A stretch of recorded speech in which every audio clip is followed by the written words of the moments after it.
اليمن ترجع مرتبة ثانية والعراق يصدر. هذا أطيب مندي عراقي على طريقتي، بساعة ونص بس تقدرون تسوون هذا المندي، ما بي أي تعب. ما يعرفني يعني الشيف علي ربيعة، صاحب سلسلة مطاعم بي إكس، ويوميا أنزلكم مشروع جديد ووصفة جديدة.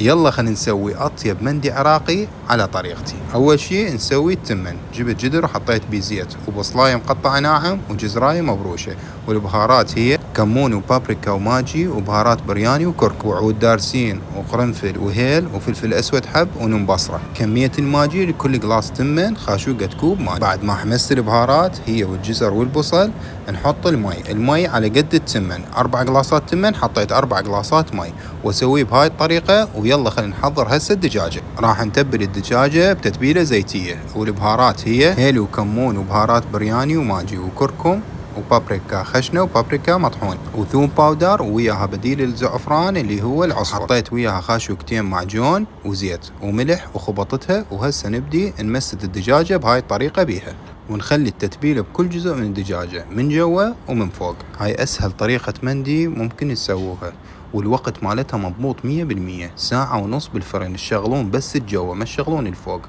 وضربوها سيليفون. وهسه اراويكم الطريقة. راح اجيب سيباية على قد الجدر، هاي عندي سيباية مال مايكرويف، راح اخليها بهاي الطريقة واضربها سيليفون واشكشكها على مود ينزل الدهن مال الدجاجة على التمن. سووا الخطوات اللي دا اسويها اني على مود تطلع عندكم بالضبط نفس ما تشوفوها.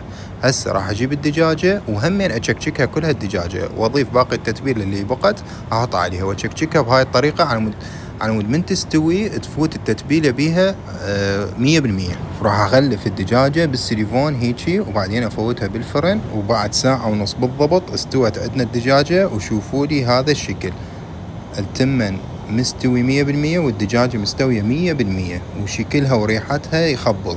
راح ارجع الدجاجة بالضبط 5 دقائق بالفرن. راح اشغل بس الفوق شوي يقسبها. وشلت البهارات اللي على وجه التمن لان تضوج بالاكل اذا واحد تصير بحلقة. وشوفوا لي التمن شلون نثري وكل حباية وحدها. التمن طبعا اني منقعه قبل نص ساعة، يلا سويته. وهسه نبدي نحضر الطبق مالتنا. نثرت التمن وراح نخلي الدجاجة.